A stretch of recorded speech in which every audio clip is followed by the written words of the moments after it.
Hello મિત્રો, જય માતાજી, હર હર મહાદેવ. મારી યુટ્યુબ ચેનલમાં તમારું સ્વાગત છે. ને આજ તો અમારા ગામમાં સ્કૂલ પ્રવેશ ઉત્સવ છે, તો ત્યાં જવાના છે ને, કેમ કે નાના નાના પુલકા છે, તો બાલવાટિકા પહેલું ધોરણ ને તો એનું પ્રવેશ ઉત્સવ છે, તો આપણે જવાના છીએ. તો ત્યાં જઈને મળી. હવે આપણે તો આ સ્કૂલે પહોંચ્યા છીએ ને, જો અહીંયા ટુ વ્હીલર છે. હા, જો અમારા સ્કૂલનો ગેટ છે, અમારા ગામની સ્કૂલનો. ને હવે જઈએ અંદર.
આપણે સ્કૂલે આવી ગયા છે ને, સાહેબો એને આવી ગયા છે હતા, એને એનું સામે એનું સ્વાગત એ કર્યું છે. ને અમે અંદર 3-4 જણા જો અહીં બેઠા છીએ ને, અમારા ગામની સ્કૂલ છે. ને અમારે જો અમારા સુરાભાઈ જો ને.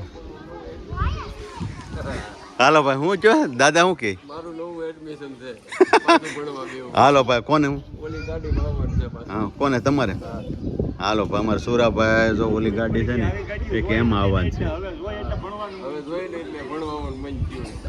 સદસ્ય વીરભદ્રભાઈ ડાભિયા, ગ્રામ પંચાયતના સરપંચ શ્રી, પૂર્વ તાલુકા પંચાયત સદસ્ય શ્રી, ઉપસરપંચ શ્રી તેમજ એસએમસી સભ્યશ્રીઓ તથા ગામના આગેવાનો, વાલીશ્રીઓ, શિક્ષકો અને મારા વાલા વિદ્યાર્થી મિત્રો, ખૂબ આનંદનો અવસર છે.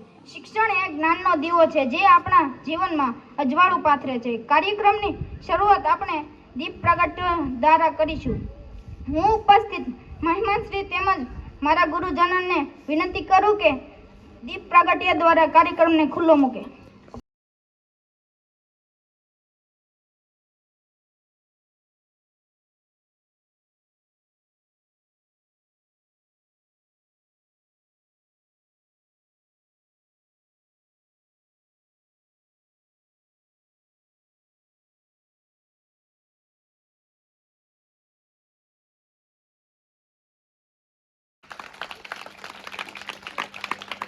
ખૂબ ખૂબ આભાર. દીપ પ્રાગટ્ય બાદ આપણે પરંપરા અનુસાર ઈશ્વરની આરાધનાથી આ કાર્યક્રમને આગળ વધારીશું. પ્રાર્થના એ શક્તિ અને શાંતિનો સ્ત્રોત છે. હવે આપણે કાર્યક્રમને આગળ વધારતા અમારી શાળાની વિદ્યાર્થીની આ પ્રાર્થના રજૂ કરશે. રિવાજ સાવ નોખા, અમારે મન તો કેવળ શબ્દો જ કંકુને ચોખા. ફૂલ નહીં તો ફૂલની પાખડી સ્વરૂપે આપણે આપણા મહેમાનશ્રીનું પુસ્તક ભેટ આપીને તેમનું હાર્દિક સ્વાગત કરીશું, કારણ કે પુસ્તક જ્ઞાનનું પ્રગતિનું પ્રતીક છે. હું અમારી શાળાના આચાર્ય શ્રી ધર્મિલાબેનને વિનંતી કરીશ કે તેઓ આવનાર મહેમાન શ્રી પુસ્તક દ્વારા સ્વાગત કરે.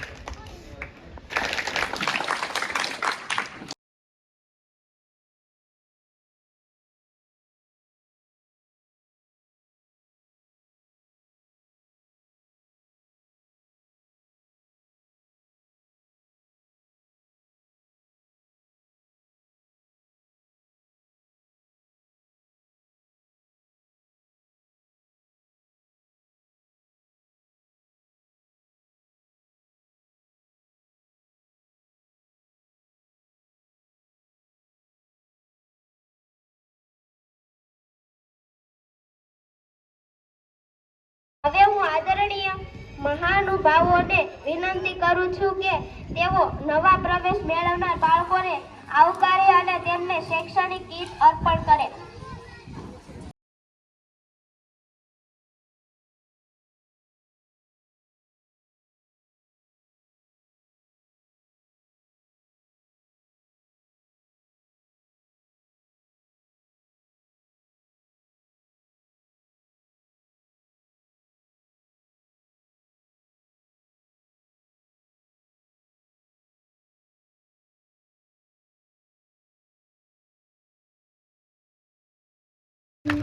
હાલો હા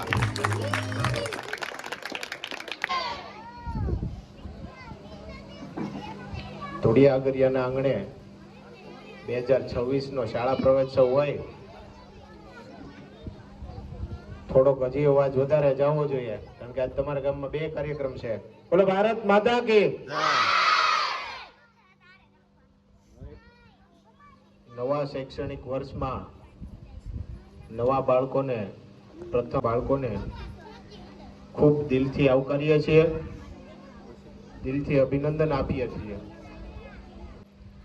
આજના દિવસે આ બાળકોનું પ્રથમ પગલું છે.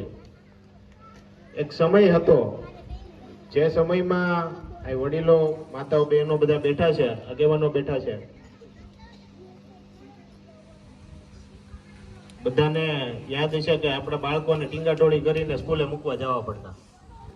નિશાળે જવામાં તમે અત્યારે જોયું એક એમ રોતા હતા અહીંયા આવવામાં, નાની નાની ઉંમર છે છતાંય. આ એક ગુજરાત સરકાર અને ભારત સરકારને હકીકત અભિનંદન આપવા પડે. પ્રવેશ ઉત્સવ જેવા કાર્યક્રમો કરીને,